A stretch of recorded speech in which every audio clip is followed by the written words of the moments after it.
मुझे बताइए, जो लोग,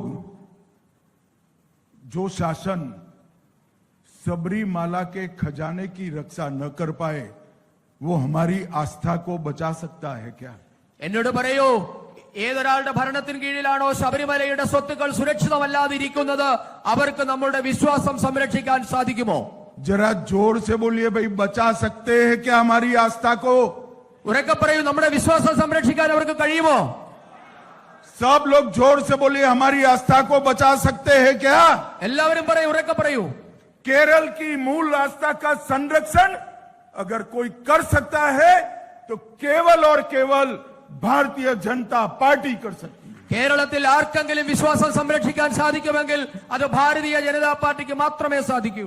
मैं आज मुख्यमंत्री केरल को कहने आया हूं, सबरीमाला के अंदर आपने देवस्थान का जो खजाना चोरी हुआ है वो सिर्फ केरल के लोगों की आस्था का सवाल नहीं है, पूरे देश के लोग बड़ी शंका के साथ आपको देख रहे हैं.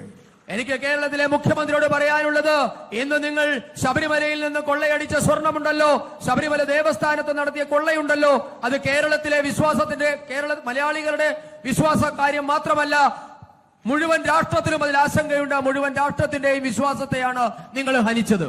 मैंने FIR को देखा है, जिस प्रकार से FIR ड्राफ्ट की गई है उसी में ही दोषियों को बचाने का वायरस डाला हुआ है. ഞാൻ ആ FIR കണ്ടതാണ്. ഇവിടെ കേരളത്തിൽ എടുത്തിട്ടിരിക്കുന്ന ആ FIR-നകത്തു തന്നെ പ്രതികളെ സംരക്ഷിക്കാനുള്ള എല്ലാ വ്യവസ്ഥയുമുണ്ട്. और आपके दो मंत्री ही जनमानस में, जनता की नजर में शंका के घेरे में है. നിങ്ങളുടെ രണ്ടു മന്ത്രിമാർ അവർ ജനമനസ്സുകളിൽ നിന്ന് കുറ്റവാളികളാണ്. आप कैसे न्याय कर सकते हो? അവരെ നിങ്ങൾക്ക് എങ്ങനെയാണ് ന്യായീകരിക്കാൻ സാധിക്കുന്നത്? आप कैसे न्यूट्रल जांच कर सकते हो? അവരെ എങ്ങനെയാണ് നിഷ്പക്ഷമായ ഒരു അന്വേഷണം നിങ്ങൾക്ക് നടത്താൻ സാധിക്കുക? मित्रों, UDF भी नहीं कर सकता. UDF-നും ഇത് സാധ്യമാകില്ല. क्योंकि उनके भी नेतृत्व के साथ साठ गांठ के पूरा प्रूफ जनता में वायरल हुए हैं. കാരണം അവരുടെ നേതാക്കന്മാരും പ്രതികളോടൊപ്പം നിൽക്കുന്നതിന്റെ തെളിവുകൾ ഇന്ന് ജനങ്ങളുടെ ഇടയിലുണ്ട്. आज मैं भारतीय जनता पार्टी की ओर से, ये पूरे सम्मेलन की ओर से, चुने हुए प्रतिनिधियों की ओर से केरल के मुख्यमंत्री के सामने मांग करना चाहता हूं कि ये जांच को एक न्यूट्रल एजेंसी को आप स्वयं ही सौंप दें. ഈ സമ്മേളനത്തിൽ എത്തിയിരിക്കുന്ന പ്രതിനിധികളുടെ പേരിൽ, കേരളത്തിന്റെ പേരിൽ ഞാൻ കേരളത്തിന്റെ മുഖ്യമന്ത്രിയോട് ആവശ്യപ്പെടുന്നു, ശബരിമലയുടെ അന്വേഷണം ഒരു നിഷ്പക്ഷ ഏജൻസിയെ ഏൽപ്പിക്കാൻ നിങ്ങൾ തയ്യാറുണ്ടോ? मित्रों, जब तक न्यूट्रल एजेंसी जांच नहीं सौंपी जाएगी, भारतीय जनता पार्टी केरल के हर गांव में इसके लिए आंदोलन करेगी, जन जागृति का काम करेगी.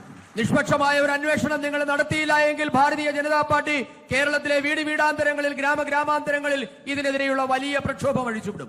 डेमोक्रेसी है विजयन साहब, यहां पर मनमानी नहीं चलती है. हम जनता को जागरूक कर आपके खिलाफ खड़ा कर देंगे. आपको न्यूट्रल जांच देनी ही पड़ेगी. പിണറായി വിജയൻ ഒരു കാര്യം മനസ്സിലാക്കണം, ഭാരതീയ ജനതാ പാർട്ടിയുടെ പ്രക്ഷോഭത്തെ തുടർന്ന് നിങ്ങൾക്ക് നിഷ്പക്ഷമായ അന്വേഷണത്തിന് വഴങ്ങേണ്ടി വരും, അന്വേഷണത്തിന് ഉത്തരവിടേണ്ടി വരും. मित्रों, ये हमारे विश्वास का, हमारी आस्था का संरक्षण नहीं कर सकते हैं. സുഹൃത്തുക്കളെ, ഇവർക്ക് നമ്മുടെ വിശ്വാസത്തെ സംരക്ഷിക്കാൻ സാധിക്കുന്നില്ല.